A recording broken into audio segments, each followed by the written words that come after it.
O mundo muda a cada momento, a cada fração de segundo você tem uma evolução, você tem uma mudança, e o setor de tecnologia que o diga. E o seu dinheiro? Será que ele muda também?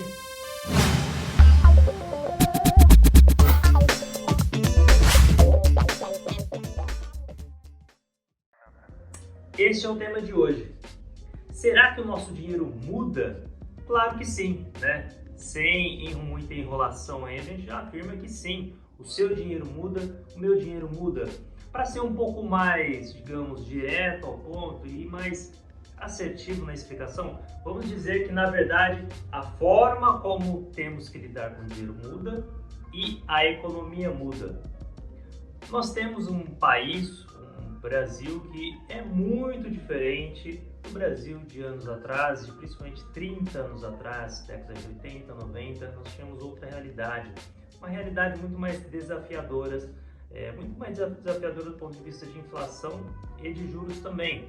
Juros altos podem ser bons para uns, principalmente para quem poupa, para quem tem dinheiro sobrando, que é o que a gente chama de agente superavitário no mercado, mas para quem está precisando de dinheiro, e geralmente a gente sabe que a maior parte da população é que precisa de dinheiro e não que tem dinheiro sobrando, que é o agente deficitário, aí a coisa complica.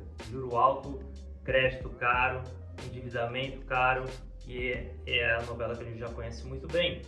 Agora, se a gente já concordou então que o mundo muda, e se o mundo muda, a economia muda, e se a economia muda, o seu dinheiro muda, como que a gente consegue se adaptar a esse cenário novo, né?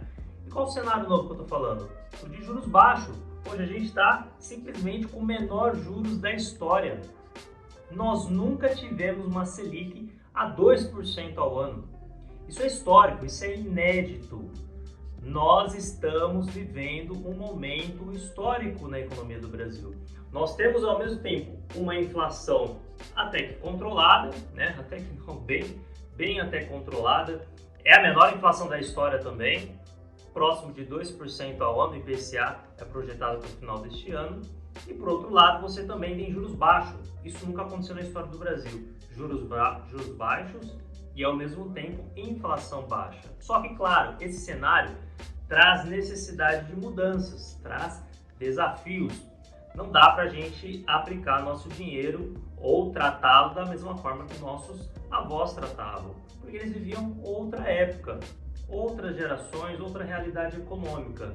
E aí que tá, então se a gente está vivendo o menor juros da história, naturalmente quem tem dinheiro sobrando consegue investimentos ruins em termos de renda fixa, aquela velha poupança mofada, né, já lá no cantinho dela, já devia estar empoeirada, você já não devia estar mais usando poupança, já desde 2016, aí, quando a Selic já começou a cair a partir dos 14,25%.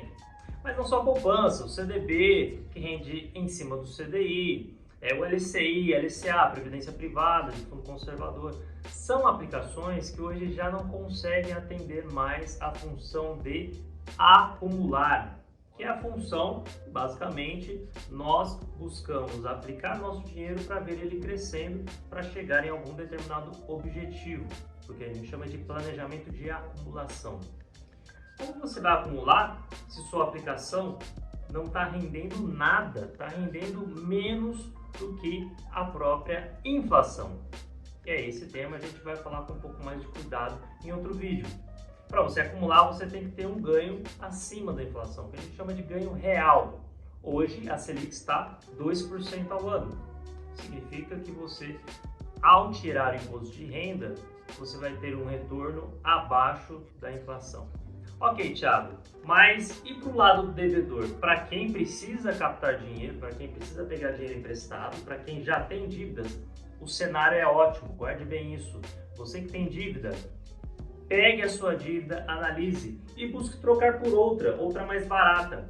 O cenário de juro baixo, ele é benéfico para o país como um todo, porque o governo ele paga menos dívidas, ele diminui o endividamento dele e realmente numa redução bem significativa. E além de pagar menos juros da dívida pública, diminuindo o déficit do governo, as pessoas que têm que pegar dinheiro emprestado pagam mais barato, né? E a gente sabe que juro baixo acaba favorecendo mais a população mais carente, mais pobre. Ao mesmo tempo, juro alto, ele é legal? Não. Ele é legal basicamente para quem tem dinheiro para guardar. Para o empresário mesmo que gera emprego, por exemplo, ele também precisa se endividar para fazer investimento, é bom juro baixo, ele consegue produzir mais a menor custo, com um juro menor, naturalmente ele consegue reduzir o preço final do seu produto ou serviço, contratar mais, investir mais em crescimento, por exemplo. Então, nesse cenário novo, a gente já concordou que no menor juros da história, o país mudou, há necessidade de mudanças. Quais são, então, as oportunidades que nós podemos apontar para esse cenário? Para o cenário de agente deficitário, ou seja, quem precisa de dinheiro, já falamos, busque crédito barato.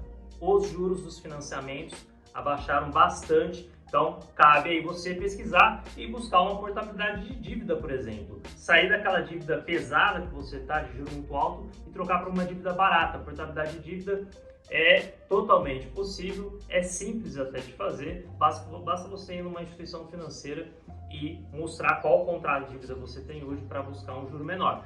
Para quem tem aplicações financeiras, eu já não vou dar tantos detalhes nesse vídeo, mas existem sim investimentos que, como o mercado financeiro é uma balança, né, uma gangorra, eu sempre faço essa comparação. Quando tem alguma coisa rendendo muito, tem uma coisa rendendo muito pouco, e quando tem alguma coisa voltando a render bem, a outra começa a ir mal.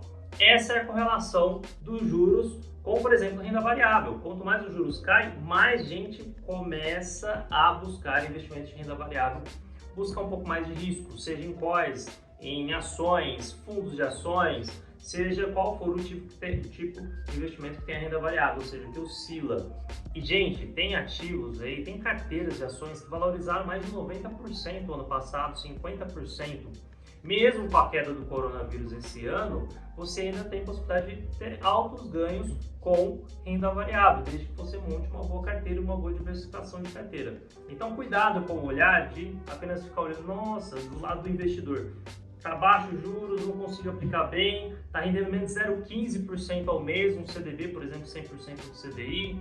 Qualquer coisa que eu aplicar no banco, então vai render mais ou menos isso, 0,15% por mês. Horrível, horrível para renda fixa.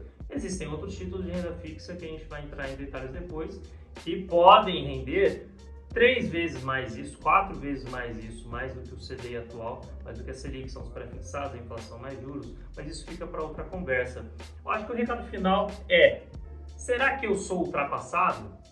Será que a forma como eu lido com o dinheiro, não só em relação a investimentos, mas de uma forma geral, até na hora de comprar o carro, vender o carro, comprar imóvel, vender imóvel, na hora de fazer a aplicação, na hora de comprar alguma coisa, será que eu estou agindo como os meus avós agiam, os meus pais agiam, que fazia mais sentido talvez na época deles? Ou será que eu estou me atualizando e para eu me atualizar eu preciso de conhecimento? Fica aí a dica e para o próximo vídeo, com certeza, nós vamos focar um pouquinho mais agora nessa questão de responder essa pergunta. Será que eu sou ultrapassado na hora de usar o meu dinheiro, seja para investimento, seja para o que for?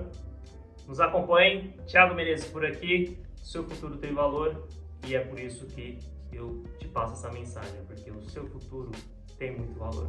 Um grande abraço, tudo de bom, fique com Deus.